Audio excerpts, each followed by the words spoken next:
Batmobile tutaj mam. So guys, again, welcome to our Batcave. In this room, the only two replicas or tribute vehicles that we have here is actually this one and that bicycle against the wall. Every other vehicle that you see here in this room is actually screen used either for the original TV show or the live action motion pictures. Now, I'll get it started from the beginning.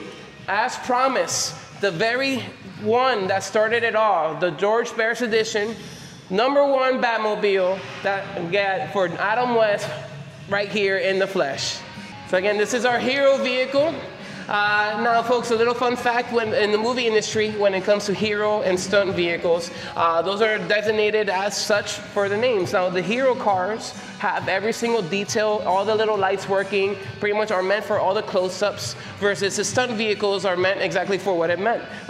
They're lighter, they're faster, and meant for a little bit of more action. Now, this one right here, again, it was built to be purposed as only a hero vehicle. Now, from 1966, we move on to 1989, film used with Michael Keaton right there, and over to 1992, and Batman Returns, also Michael Keaton. Now, that one on the left did double duty because it also participated in the original '89 film, because that is one of the hero vehicles that they had to offer for the time. And then moving on from 1992, we have 95 right here with Val Kilmer, personally my favorite Batmobile of all time. Everybody likes the Keaton Mobile, the original Bat boat that Batman always says, "To the boat, to the Bat boat."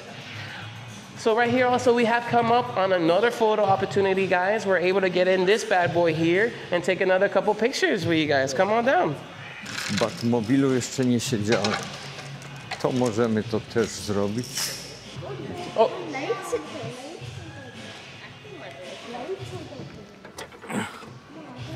Dobra. All right, pick up the bat phone. We gotta call Commissioner Gordon. Pick up the phone. There we go. What the hell is this? Is this phone? Halo. To jest jakiś telefon. Co to?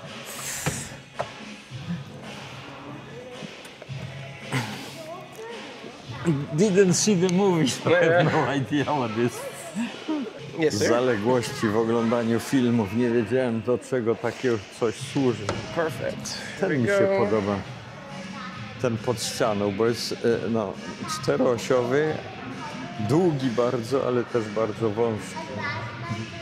Fantastic. Thank you. My pleasure, sir. Here you are. No jest to kolekcja niesamowita.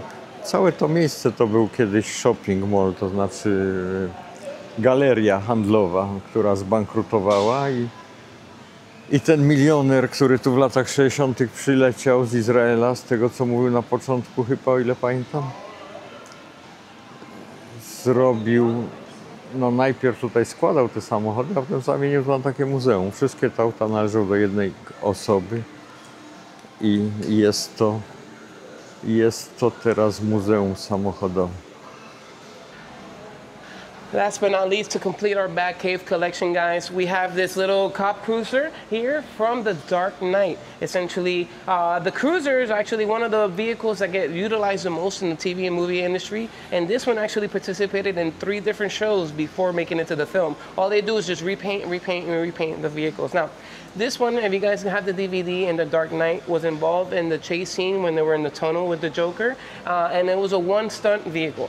The stunt for this vehicle essentially was the moment the stunt driver got the cue, he had a button on the dash which he pressed, which opened up this compartment right up here and dropped a couple anchors to go down to the floor to make the car stop, to make the back end come up with some explosions. It came back down, the scene was perfect. They were like cut and print, and it was sent to the movie junkyard of sorts. But being that it was a major motion picture, it actually, you know, a lot of the vehicles were sold off, you know, and then that's what happens. If there's popularity, they'll get sold. If it wasn't anything popular, it will get reused, especially for police cruisers. So as we're passing this room right here on your right-hand side, guys, we have Main Street USA/Cuba Libre. If anybody have had the pleasure or the privilege to be able to go to Cuba, let me tell you, This is exactly what you see to this day on the road. There's a few newer cars here and there, but this is all the type of vehicles you see between the personal and business transportation, mostly taxis, of course. Now, the big difference between those vehicles, the ones that you see in very nice condition are owned by the government and kind of a lease option. And then the ones that are put together with all the spare parts, those are personally owned, so you could tell the difference. Of course, I recommend if you visit, do everything that is on the uglier side, because it goes more towards the community of sorts. Checker, taksówka amerykańska. Przez lata nowojorskie taksówki były zawsze checkery. Willys, czyli jeepek.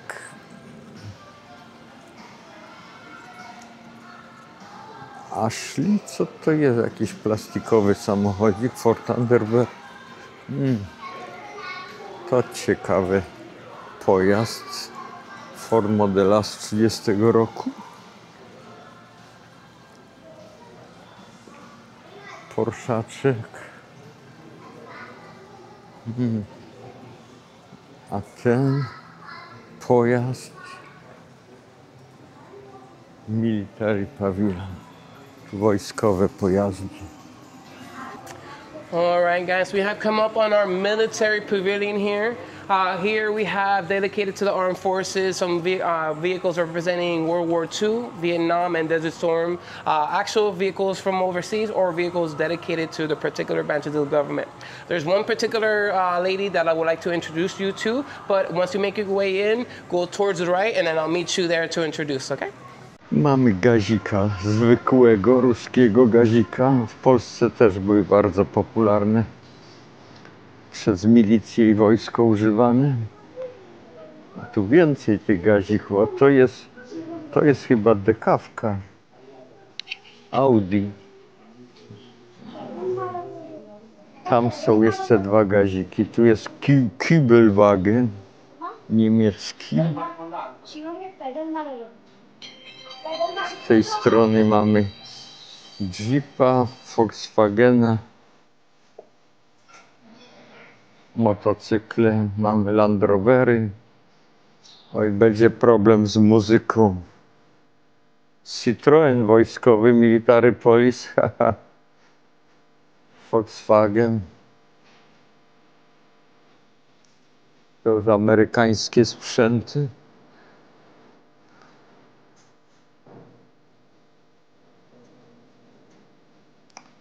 Kolejny Land Rover.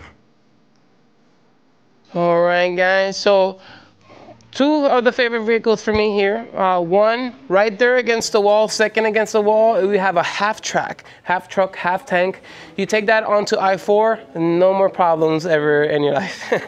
But the lucky lady of the hour for this particular room, allow me to introduce you to Jeanette. Jeanette here was part of the 818th Amphibious Truck Platoon, and believe it or not, they were on June 6, 1944, part of D-Day in Utah Beach. This was an African-American platoon essentially in charge of resupplying the beach or getting the soldiers off the beach for medical attention. As you can see, barely any bullet holes, and all the members of this particular squadron survived, which was amazing. And if she was able to speak, well, you know, what kind of horrors she would let us know about that particular day. But if it wasn't for the sacrifices of every single soul that did that, how different this world would be. And I always say a big thank you to Jeanette. And then a little shout out to American Ingenuity here.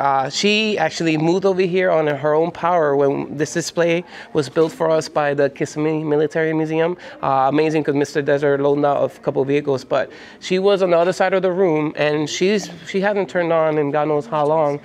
With a little bit of elbow grease, so we had to, because we were having trouble pulling her with the crane. She ran on her own power. A lot of smoke in this room, trust me, but it goes to show you, they just don't make things like they used to, right? All right, so thank you, Jeanette, you lucky lady. I always rub her for good luck. Never for the casinos, just for life, just for life. Now our next stop, guys, is gonna be our James Bond section, which completes our tour. Now we're gonna make our way all the way over there. What is this vehicle? So this is a combination of a man with a lot of time on his hands and living right next door to an airplane graveyard. Now, the gentleman built it off with a spare helicopter and parts that he found, but it did appear in different apocalypse films, just like a background.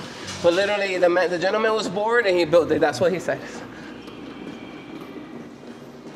Ktoś z nudów zbudował ten film, ale gdzieś tam w tle różnych apokaliptycznych filmów był to wykorzystywane. So currently, in the collection, we're in the building, guys. We're walking around just about 2,000 vehicles. That's including motorcycles, planes, boats. But the realistic number goes up higher, always almost to 2,600 vehicles. Mr. Desert does not stop buying cars. He is truly an aficionado of what he likes, and what he likes, he buys. So right here we have our Americana section. Real fun vehicle in the back.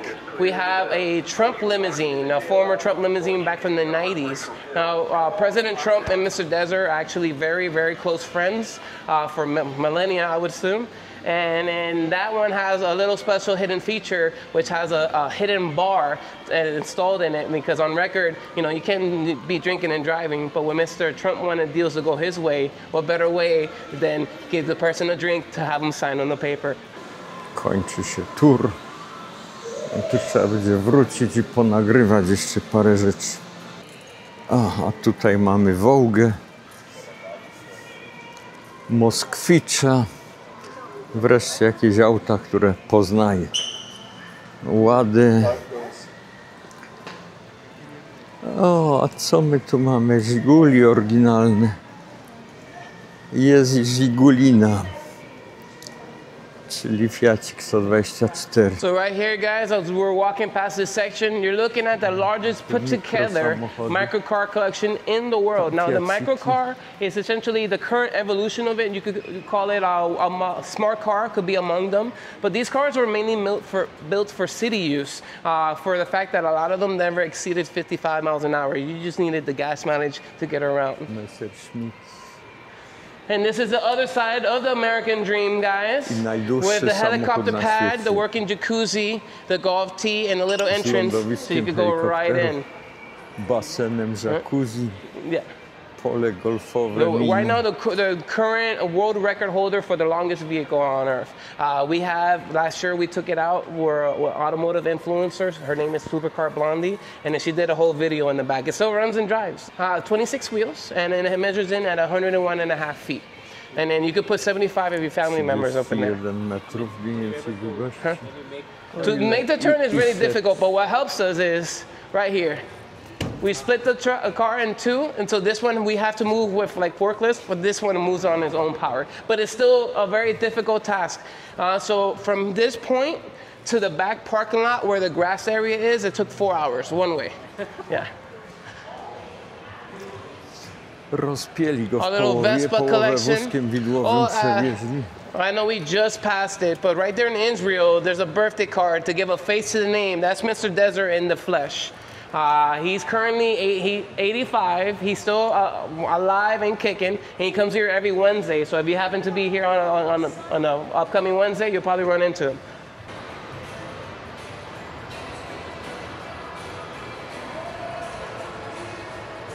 Come on in, guys. Welcome to our James Bond experience. Once again, guys, welcome to our James Bond section. You could tell a little bit, or will tell, that Mr. Desert is a little bit of a fan throughout the years. So this is one of the priorities to his collection always. Anything that comes up for sale for the brand, he wants to get it first dibs. Now, everything we have it organized from the very first movie, Dr. No in 1962, all the way around the room to Skyfall in 2015. And then we get started from the very first vehicle, the Dragon tank, which only appeared for about 3 minutes in the first movie. And then moving on. Now, in this room, we also hold the 2 most expensive vehicles on property, right over here. All right, so guys, right here we have the 2 most expensive vehicles on site. First, I'll get started with the DB5. The first time the DB5 SMR made an appearance in the James Bond series in 64 with Goldfinger. Still has all the gadgets, ejector seat guns, deflector plate, and even if we fill up the tank with CO2, that seat will pop off. And then right next to it from the 67 film, You Only Live Twice, when they film in Japan, the Toyota 2000 GT, still outfitted with all the gadgets from the film. Now, between both of these vehicles combined, how much money do you think we have here? Combined. Combined. 5 million. 5 million? Huh? 200 million. That's the whole collection, man. My lady. Maybe 10 million. To 5? All right, so I got 5, I got 10. Any guesses? 15 million? You will be the closest, but you're still way off.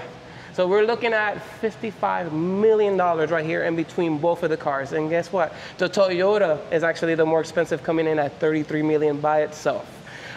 Why, you ask? Why more expensive than an Aston Martin? Because one, the Toyota 2000 GT is a very rare vehicle on its own. It's a very exclusive and a very limited run that Toyota had it out. Two, you're looking at the only Toyota 2000 GT convertible in the world. This car was never made from the factory as a convertible. Main reason you see it as a convertible here, because when they had it for the filming, Sean Connery was too tall to fit into the car. So what was the quick fix? They cut off the top and installed all the gadgets. The next problem arose that he couldn't drive the car because his legs were too big around the steering wheel. So what happened was, after they did all that work to this rare car, he only ended up being a passenger princess the entire film every time this car appeared. So all that work to make this car the one of a kind in the world that he didn't even get to throw some gears in the film. And then essentially the most expensive part of the car is the engine. The engine comes in, you could actually sell the engine upwards towards $15 million by itself, because it's the first blueprint 2JZ engine that came out. Essentially, it's the godfather of what we know, the Toyota Twin Turbo Supras that came out in the late 90s overall. So yeah, beauty indeed. All right, and then to give a price gap between gadgets and no gadgets, so of course we had 22 right there on the Aston Martin with all the gadgets. This one was with Pierce Brosnan and Goldfinger, and just did some of the slow driving to get the scenery. That one only comes in at 5. So look at that price gap between gadgets and no gadgets. All right, so and then right here, this bad boy that we see in the middle. Used to be Mr. Desert's private plane back in the day. But the cool thing about it is, it's actually the same model airplane that they used for Goldfinger and You Only Live Twice when they were in the green screen and traveling across the world. So what he did, after he decommissioned the plane, he painted this side as the film You Only Live Twice, and then this side, as Goldfinger on this side, and then You Only Live Twice on this side to kind of commemorate the film after, you know, he didn't just want to toss it away. Pomalowany, brał udział w 2 filmach, więc jest pomalowany na 2 różne kolory. Jaki tutaj mamy Mustang Mach-1, piękny. Sunbeam, to wszystko auta. Cóż to za cudo, Matador. A i pływający Lotus. So right here in the middle, we have the nickname Wet Nelly. Essentially, it's the Lotus submarine division that happened when that one drove out of the pier and then turned into this once it was underwater. Now, this isn't the real shell from the film. Mr. Desert does own it, but it's so distraught, like so kind of beat up and rotted out that he just has it in storage. But what he did is, since he had like 6 of these Lotuses, he got one and gutted it out, and they made it to the spec of Wet Nelly herself. All right, in this room, folks, we have memorabilia from all the years. Anything and everything that had the 007 stamp, Mr. Desert was able to acquire, including some props and actual costumes from the films.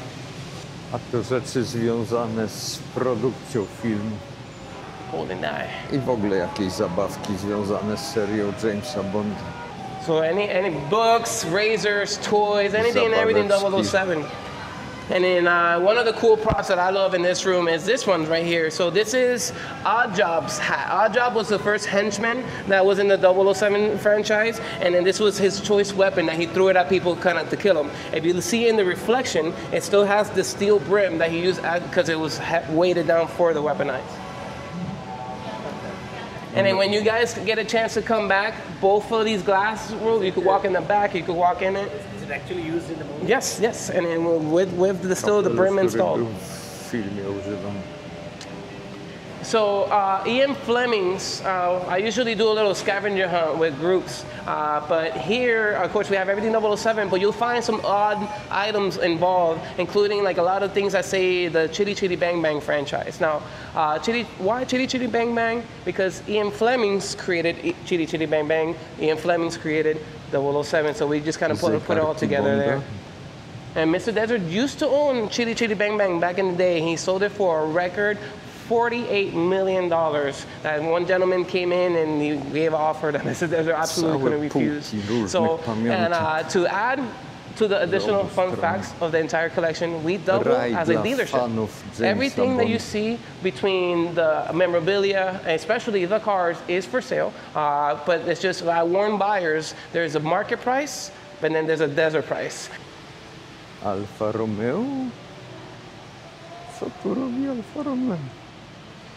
Z Land Rovery, Kenworth'ci tego Kenwortha to ja pamiętam. Ten film pamiętam. Oh, there's Wet Nelly when she goes into the water. A tutaj jak padł do wody. Pretty neat there. All right here, this is a fun story that we have for you guys. And it involves one of my co-workers.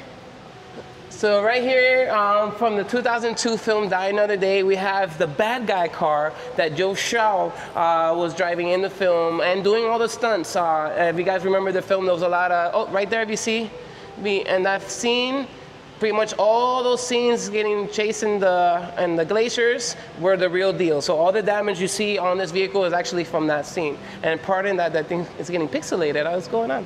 All right, so the story about this one is not only that it's a movie car, but it's how it was acquired. Now, we have a gentleman that has been with Mr. Desert almost the entire time he's been building up his collection by the name of Dimitri. Originally from Russia, amazing older gentleman. You'll probably see him rolling around in a golf cart, white-haired gentleman with big beer belly. But when they got this car, one of our main location was in Miami.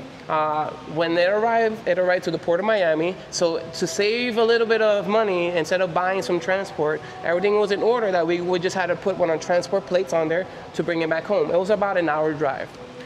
They went, they picked up the car, everything was in order, they started their drive. The only thing he did is forget one major thing that he had to do before he made his trip. He forgot to take the Gatling gun off. So, it's about 1 hour of being on a highway, including a road rage incident that he was yelling at a family. Imagine with a heavy Russian accent, keep that in mind. So an hour's worth of him driving, an hour's worth of 911 dispatch, getting calls saying there was a madman with a Gatling gun on the highway. You can't miss him. It was a very bright green car, including the people who called that he had the road rage incident.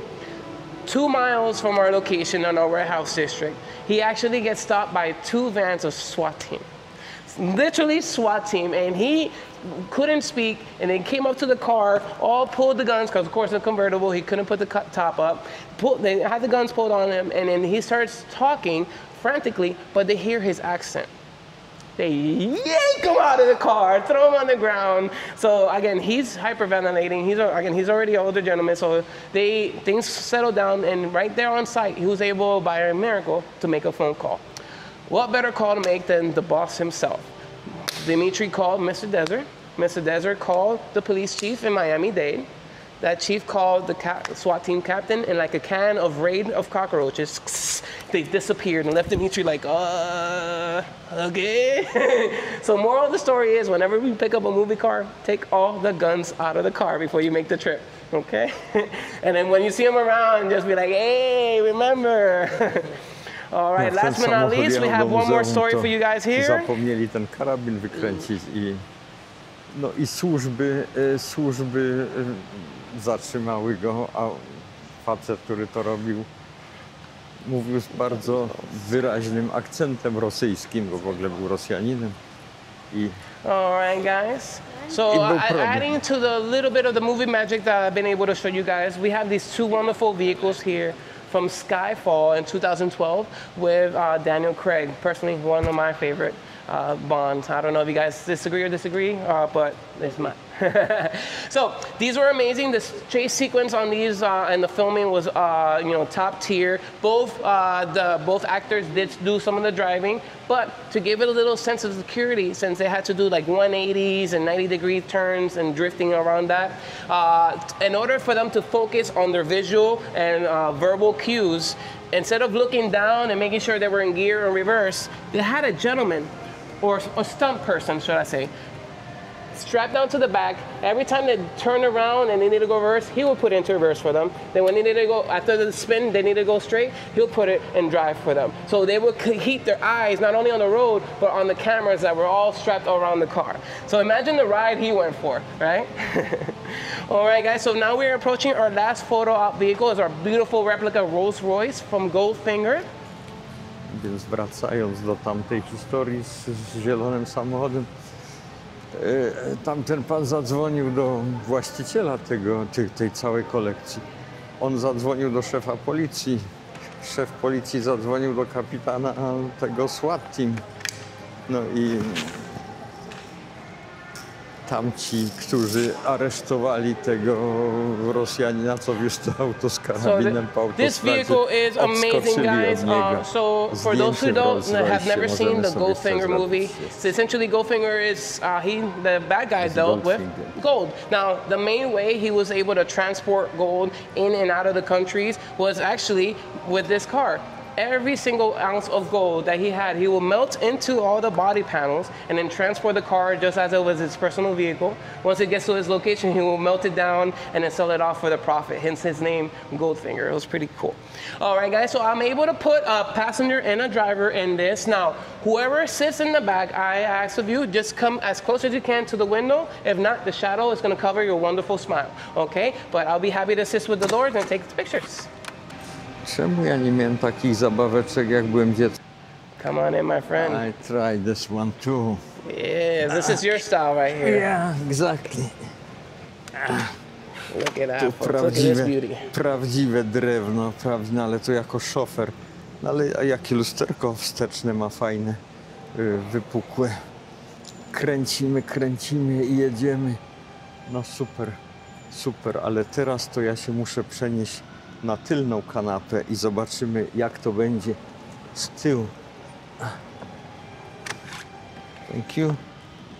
I need to try back too. Yeah, let's do it. Sorry. No. That's Rolls This is where all the luxury is That's at, where right? I Come belong. on in. This is home right here. Yeah. Look at that. Yeah. No proszę, i to jest jazda, to jest życie. To jest życie, tu kieliszki z szampanem, więc podnóżek sobie można otworzyć.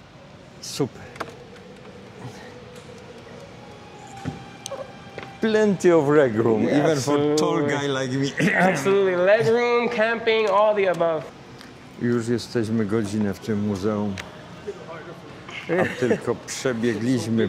No, back there was all the luxury. The person up front had to suffer. So that completes our tour for today. Remember, your wristbands are good for the entire day. By all means, take a break either in our restaurant, wonderful menu there, or our food court that is open. But we have plenty for you guys to enjoy. But I know you got to rest the feet a little bit. My name is JJ. If you had a good time, please let us know online. Let your friends know, because we need more people here to show what we got. And you guys have a wonderful day, okay? It's been an absolute pleasure. Także mamy już koniec zwiedzania z przewodnikiem. Teraz można wrócić i można tam przejść przez to wszystko powoli samemu, mówiąc po polsku.